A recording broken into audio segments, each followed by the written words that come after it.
Okay, so let me just quickly introduce him and then we start off straight away because the time is really on our side. Mr. Odukoya Olaniyi Olalekan, the lecturer at Ogun State Institute of Technology, a tax practitioner and CEO of Nicofast Consult and Nicofast Model Academy, with expertise in finance, entrepreneurship, and management. He's the presently running his PhD in accounting at Crawford University. He's also the fellow of FCMA, and he will be sharing with us on this platform today and also in the evening on WhatsApp. So he will continue his teaching this evening as well as this morning. And his topic is mindset for finance in business and entrepreneurship. Who is this young man? Mr. Odukoya Olaniyi Olalekan is a lecturer, like I said, a practitioner, and I think I've mentioned all this already. So let's not waste our time and let us just move straight away to welcome him on this platform. So, Mr.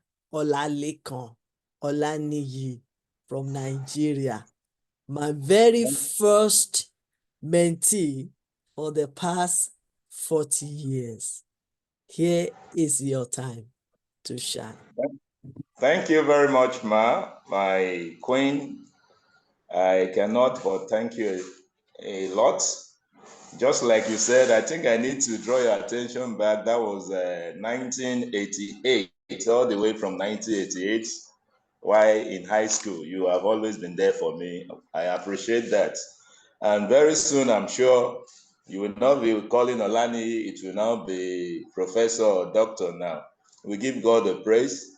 Yeah, straight away, I will be discussing or speaking with us on mindset for finance in business and entrepreneurship.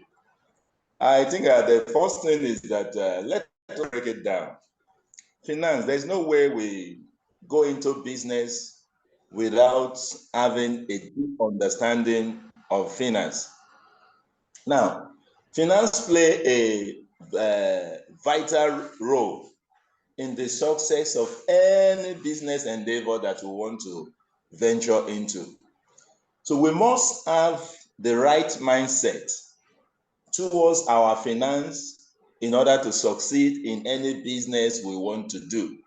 Now, a good mindset would assist us in making informed decisions in our business.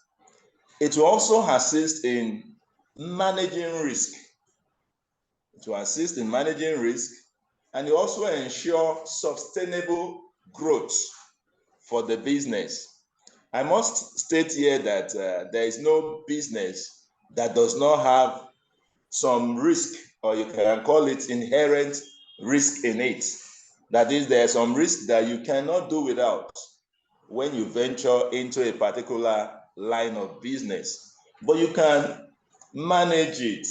You can reduce it to the barest minimum so that the impact will not affect your business that much. I want to give us I will call it a comprehensive guide to develop the right mindset for finance and business and entrepreneurship. There is just a guide. What we need to have in mind or we need to consider. The first one I can say, financial literacy. There is need for us to have knowledge of financial literacy. Let me just quickly run it. In bullet points, maybe later I will now take it one after the other. We have financial literacy. We have strategic financial planning. strategic financial planning. Then we have resource allocation. Resource allocation, of course, we know resources are scarce, so you must allocate it judiciously. Then the fourth one, we have financial decision making. Then the fifth one, we have financial communication and transparency. Then adaptability and flexibility. Then second to the last one, we have value creation and sustainability. Then the last one, entrepreneurship mindset.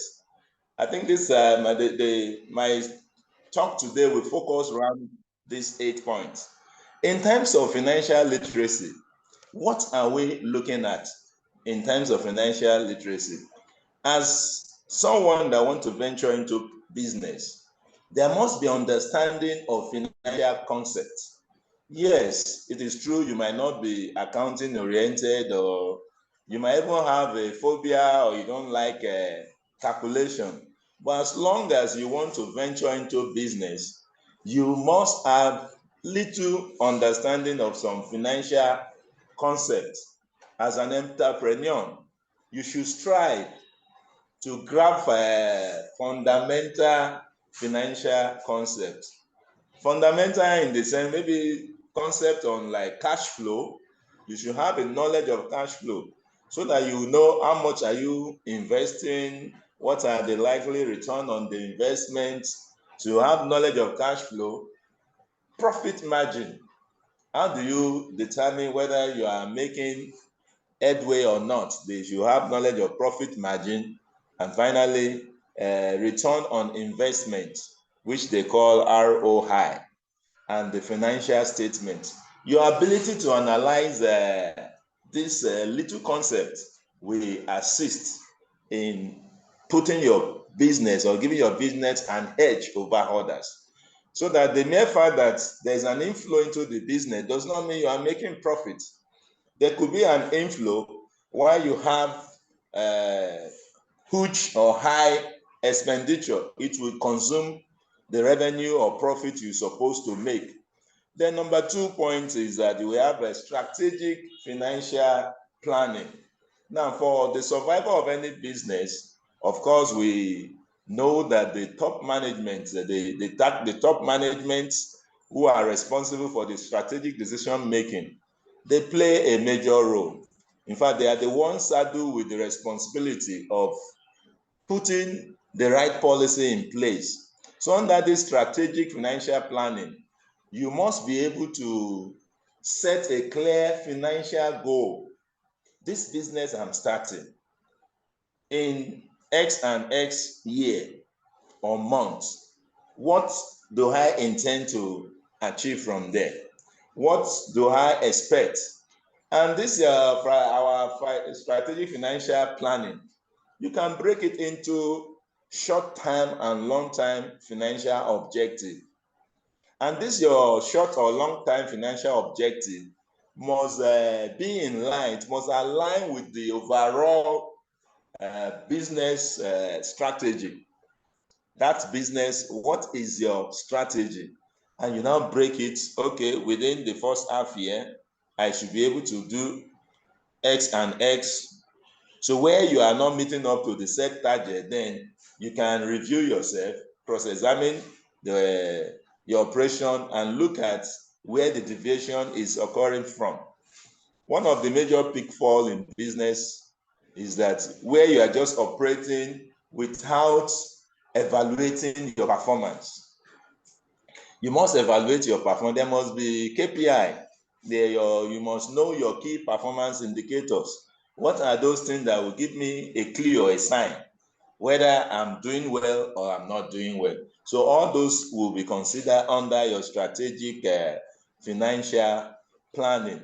Then under the strategic financial planning as well, we talk in terms of budgeting and forecasting. Budgeting and forecasting. Don't just spend. You want to start a business. How many staff do you need? How do you intend to source for your materials if you are into production? If it's services you are rendering, have you acquired the the prerequisite knowledge to discharge your duty in accordance with the regulations and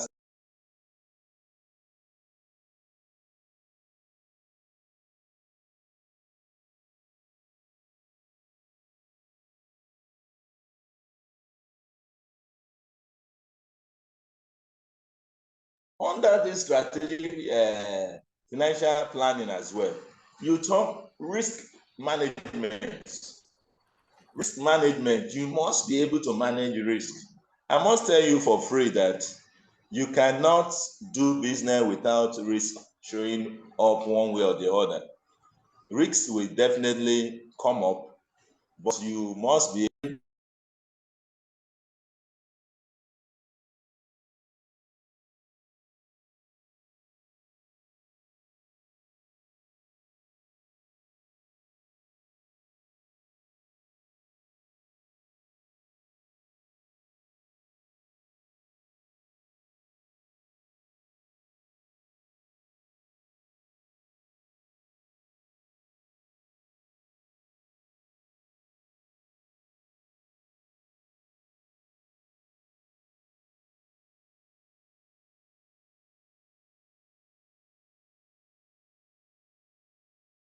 I didn't unmute myself. Oh, so sorry.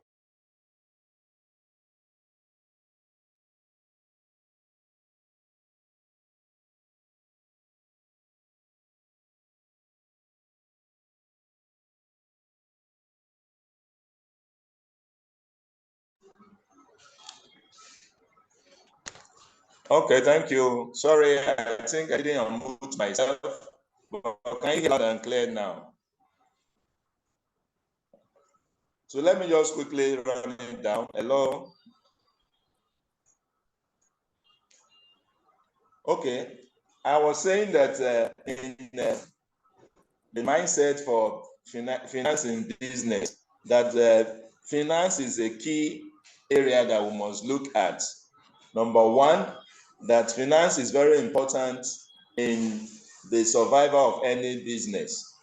That we must have, an entrepreneur, you must have a mindset towards finance. Now, what are those, how will finance assist you in having a good business? Number one, it will, if you have a good mindset and you know the nitty-gritty of finance, you will be able to make an informed decision. You're not just making decision because some people are in that line of business, but you are making decisions that are based on facts and figures. Then to assist in managing risk, there's no way you are in business without risk. There are some risks that are inherent in business, and you must be able to manage such risks to the barest minimum so that the impact will not be much on your business. Then you talk in terms of ensuring sustainable growth. So there must be sustainable growth. I break it down in such a way that I want to give us a kind of a comprehensive guide to develop the right mindset for finance in business and entrepreneurship. So what are those things that you must consider if you want to excel in that your business? Number one, I talk of financial literacy. Financial literacy. Number two, strategic financial planning. Strategic financial planning. Number three, resource allocation.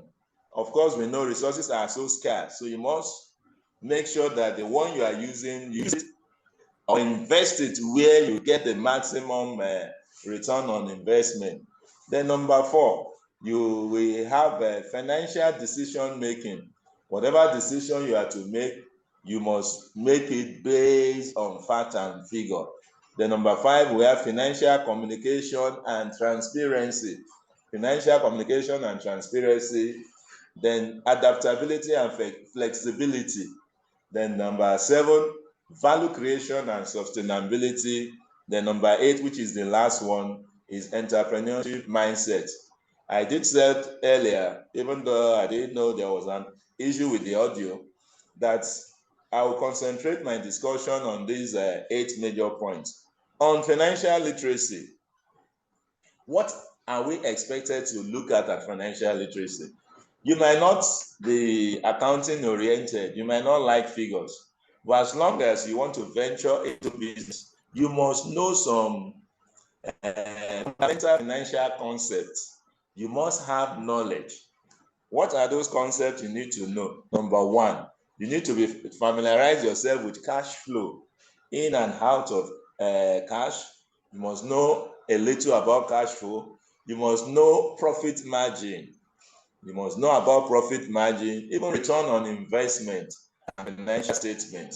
If you have little knowledge of all these 4 items, cash flow, profit margin, return on investment, and financial statement, you will be able to see whether your business is moving forward, whether you are progressing or not. Then number 2, strategic financial planning. If there is a general saying, you fail to plan, the person has planned to fail. Planning, no planning is equal. Now, under this strategic financial planning, you must set a clear financial goal. When you say financial, what do you intend to achieve within a stipulated period of time? And this is your strategic goal. You can break it into a short-term financial plan, long-term financial plan. Whichever be the case, it must not conflict with the overall business strategy that you have set. So your short time or long time will have to align with your overall business strategy. Now, under this strategic financial planning, you also consider budgeting and forecasting. Budgeting and forecasting. Now, what are you budgeting? Then you must be able to develop comprehensive budget that will, and even the financial forecast that will anticipate the cash flow, what you expect from your investment, then what you expect from your investment, the cash flow that will come in, and possible ways of mitigating against financial risk. There are financial risks. The price of the forex, the price of exchange price will go up and down. There's fluctuation. So you must have a plan to mitigate against that. What if there is a short demand of your product? What do you intend to do? How do you intend to take care of your stakeholders? And those stakeholders, your workers, the potential buyer, the community where you even operate. All this will be taken care of under your strategic financial. Then number 3, because of time, let me move a little bit faster. Now, you talk about resource allocation. Whether you believe it or not, all over the world, resources are scarce. It takes a lot. And when you resource it, it could be in terms of your fund, it could be material or even human resources. Whichever that you have, you must optimize it.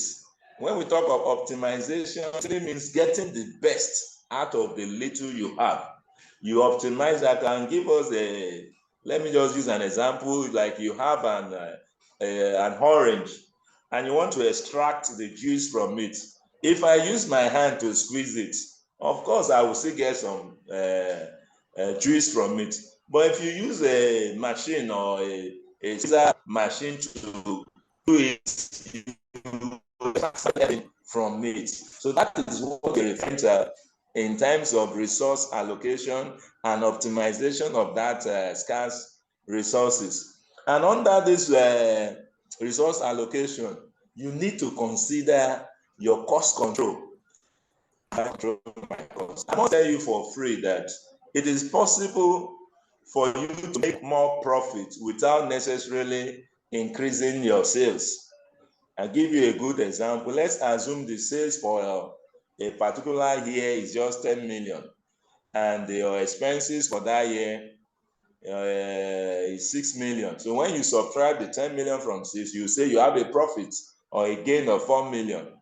And it's also possible for you to still make that same sales of 10 million and you work on your expenditure, your expenses, your running costs, how you work on your expenditure, and the expenditure reduces from 6 million to possibly 4 million, you now discover that you are making more gain and revenue. At times, even where there is no increase in sales, you can work on reducing your cost of production, even though you don't tamper with the quality of the product. So still under this resource allocation, you will still have what we can call debt management.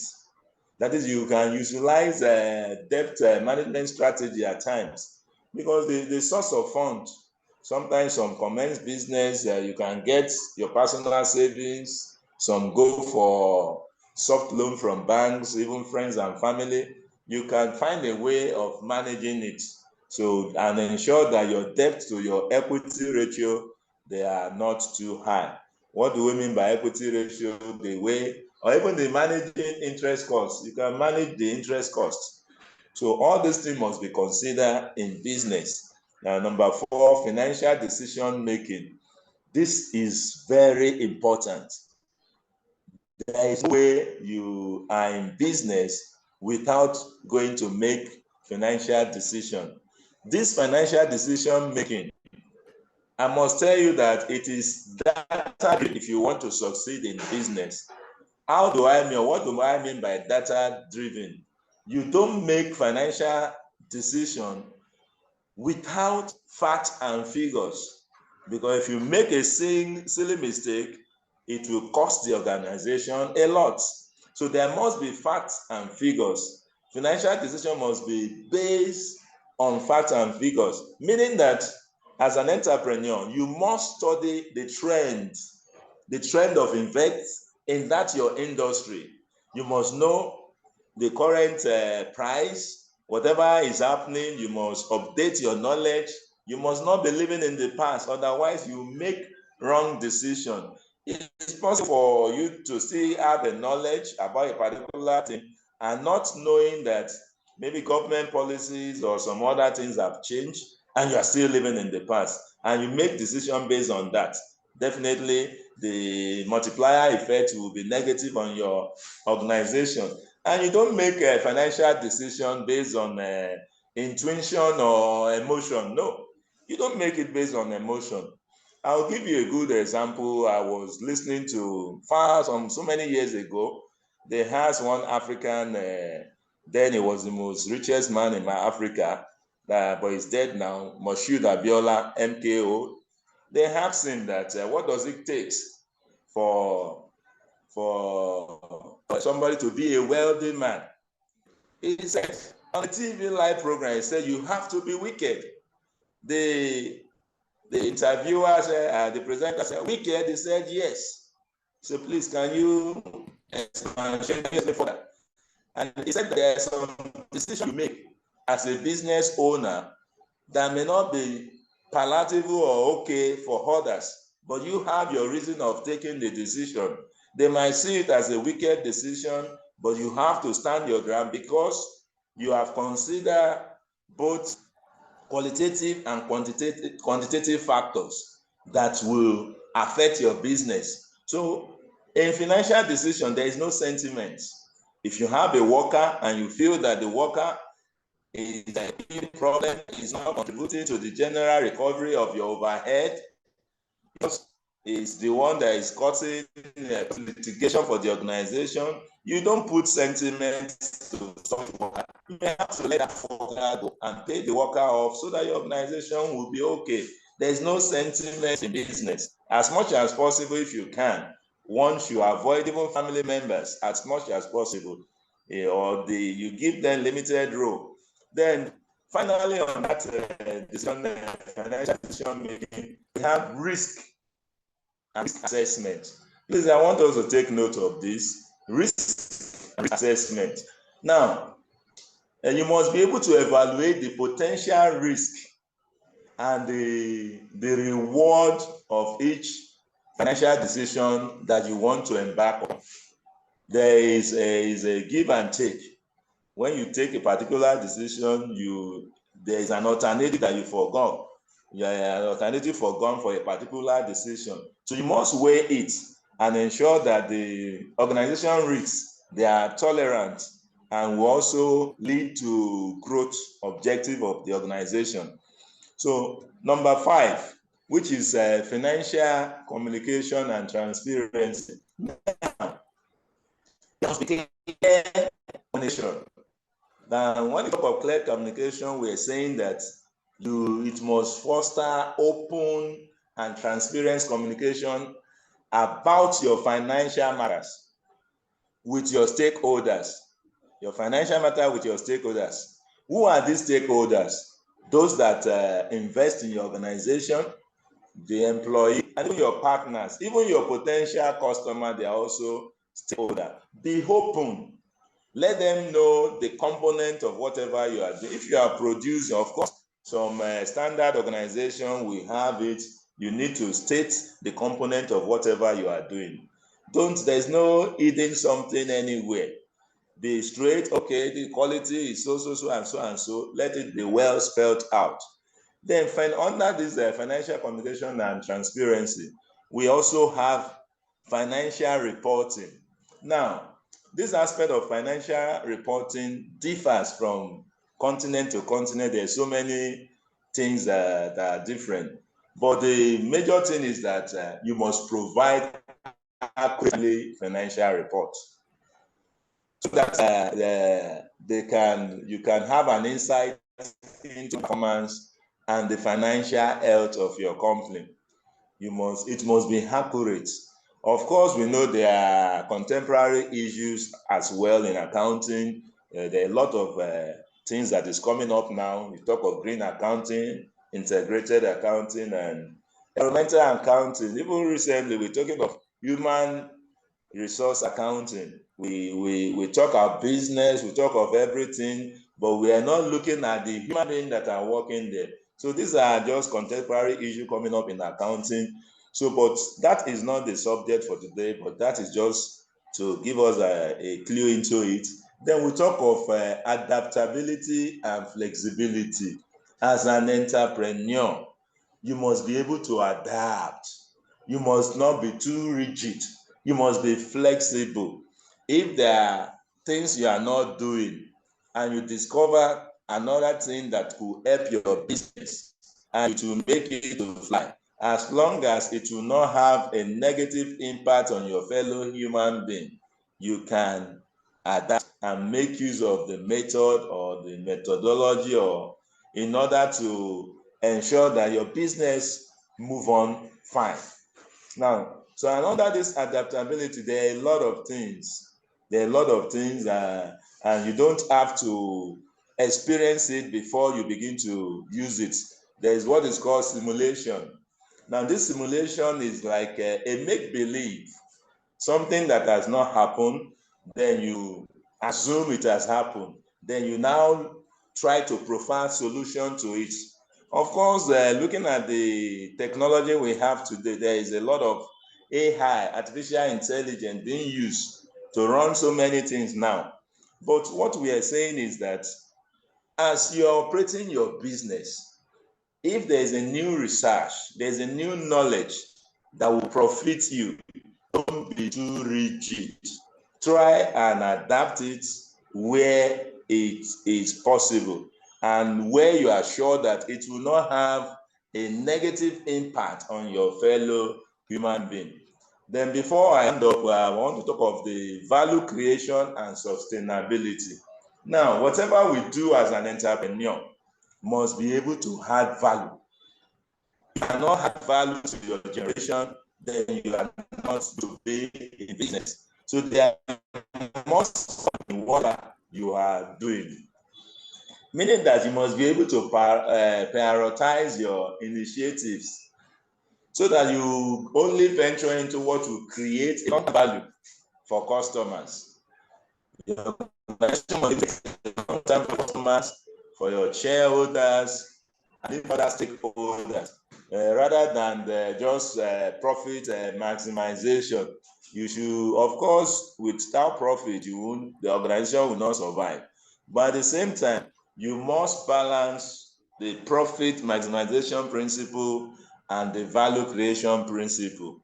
Your profit, your quest for profit should not override the value the organization takes.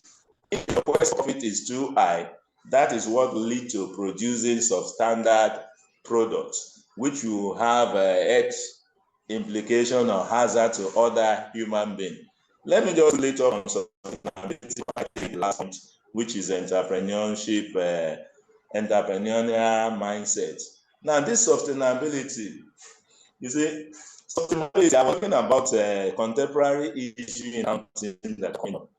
All this falls under sustainability. Now, this sustainability, you refer to integrated environment accounting. When you talk of integrated, we have accounting, we have corporate governance, we have green. I think we are missing it. You are missing it. I think you are maybe your movement, so it's breaking. So yeah. Okay, maybe I should take that again. Value under sustainability. I'm saying sustainability. There are contemporary issues that are coming up now in the accounting world. They are talking of not just considering only the profit and your expenses. You look at the environment where you are operating from. Environmental accounting is now coming under this sustainability. Now you are talking about social accounting. We're also talking about the human beings that are doing the work. We don't account for them. We're only concerned about paying them their salary. But we're not talking about human accounting, human resource accounting now. So all these are contemporary issues that is being researched upon now. I'll give you a good example of environmental accounting. Like before now, there is no disclosure, even in international financial reporting standard or even some other standard within some country. Even as I speak today, they have it there, but there is no legal backing to enforce it. For instance, like Nigeria is an oil producing nation. There's some states where the oil is being produced and there's a lot of spillage that spoil all their water. They don't have clean water to drink and all those stuff. At the end of the day, there's now they're supposed to disclose environmental impact on their account when they are paying their efforts, financial state, but backing some of these things for enforcement. So all these things are contemporary issues, things that we also as an entrepreneur must consider. If you are into, let's say, fishery something, and you have to release your pond water, and of course sometimes it smells a lot, you consider your co neighbors, people staying within your vicinity, impact on them. Now all these things are before arriving at the profit. So what we are saying in essence, or what I'm trying to say is that as an entrepreneur, you must not embark upon any business that will have a negative impact on the fellow human being. Even though if such business can lead to something that will have impact on your human being, there must be provision for maybe compensation or ways of ameliorating it so that it will not affect them. And that is why we are talking of green economy now. Everybody is trying to leave the issue of diesel, fuel, and the rest of them to clean economy, something that will not emit pollution into the air. And finally, I want to talk about entrepreneurial mindset. All what we have been saying, if you don't have the right mindset, we can never achieve it. Two major things I want to focus on this entrepreneurial mindset. One, innovation and creativeness, or you say we call innovation and creativity. Don't just venture into business because somebody is into business. Have your own mindset, have your own goals, have your own targets. Know what you want to achieve as an entrepreneur and go into that business with that mindset. Think outside the box. Don't do things the way they do it. The mere fact that they have been doing their business in a particular way does not make it right. You can come in with new innovation. You can pick part of what they are doing, add one or two things. That is the essence of research. When you find better way of doing things in order to even reduce cost. And the third thing you must have in mind as an entrepreneur is that there must be resilience from you. Don't just give up easily with one or two challenges. I have said there is no business on earth that does not have its own inherent risk. Some work in the factory, in the process of trying to cut one or two things, some of them chop up one of the finger in their hands. So there are a lot of risk in business, but you must also have a countermeasure to reduce the risk or even prevent the risk from occurring. So, ladies and gentlemen, I think I want to end my presentation today with this. But to quickly recap, in order to do a good business, number one, you must have knowledge of financial literacy. You must also be conscious of strategic financial planning. You must have knowledge of financial decision making. And you must ask, don't just take decisions, there must be professional skepticism on your part. What do I mean by professional skepticism? You must take a look before you leave approach. Don't just jump into a decision. Look at the positive implications of the decision in the now and in the future before you decide that this is what to do. Effective communication is also key. Sometimes we make mistake or we run into a problem in business because of lack of communication. In fact, without communication, there is no life. The adaptability, you must be ready to adapt to changes. And you must create value creation, and finally, sustainability. That business, how can it withstand the test of time? Will it continue to be in existence for a foreseeable future? One of the reasons why you have the concept of they don't start business and that is going to die. They see that it will still continue to grow. So for us to be up and doing and have a mindset of finance in business, we must have all this quality. And I do pray that the Almighty God will help us to do that. And I'll end with this by God myself, with the help of our queen. At least within the last 2 years, 3 years now, at least I've been able to put up so many things. Of course, 4 years ago, I started the Nicofast Consult, which is a consulting outfit.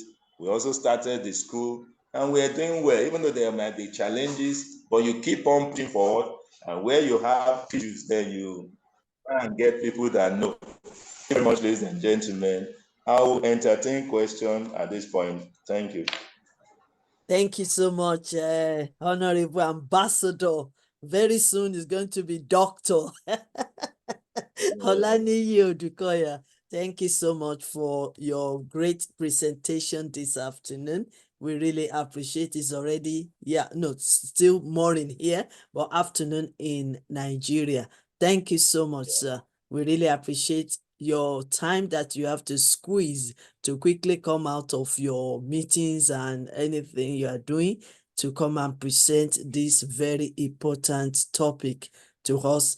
And we are also privileged that you are going to be with us this evening on our WhatsApp to present to us as again on this particular topic, so that others that cannot be that are not able to join us on Zoom will be able to join us again on WhatsApp to learn a lot from these financial issues. So we say thank you so much for coming to join us. I really appreciate that. Any questions from Dr. Stephen Davison, Dr. Samina, Ambassador Dr. Mercy Oben, Ambassador Bola Tito, and Captain Ayari, Dr. Samina?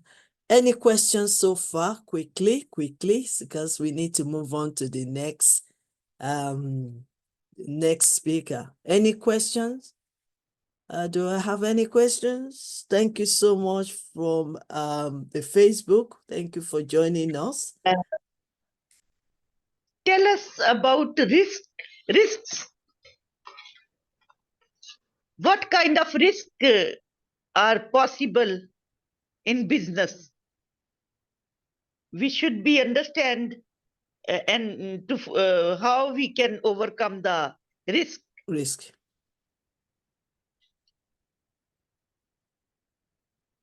We can't hear you. Yeah. All right. Risk. Okay. Thank you. Thank you, Dr. Samina. Is going to answer that question now. Now, the risks that are possible in business, apart from financial risk, you could also have non-financial risk. What do I mean by financial risk? Financial risks are those risks that your organization gets into where you do not take proper analysis before investing.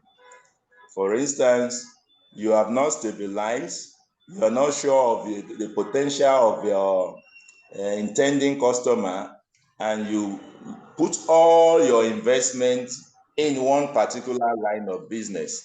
And at the end of the day, the return on that investment do not pay the organization. Such things are regarded as financial risk, and you must take a careful analysis of the possible investment option that you have before you invest your money. The non-financial risk are risks that could emanate from, I want to say, negligence of duty, nonchalant attitude of maybe a customer. Nonchalant attitude, it could be environmental risk that has to do with maybe the community where you are coming from, where you fail to carry them along, even the stakeholders, and they now react. Their reaction could lead to closure of even the organization if the host community come against the organization for maybe doing one thing or the other that other organizations are not doing against.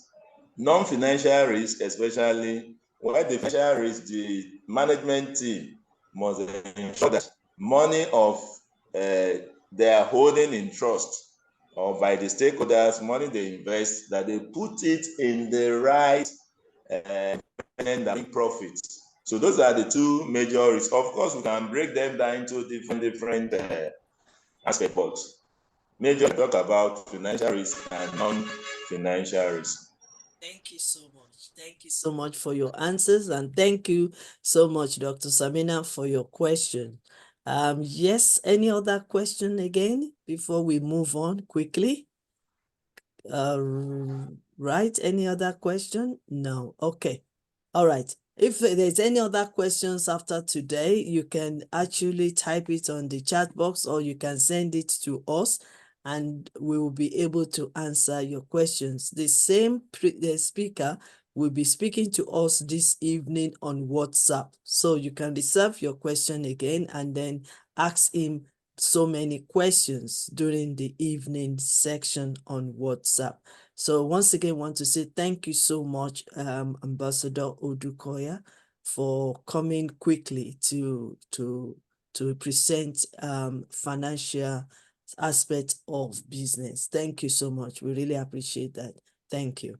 Okay, so let's move on to the next one. Next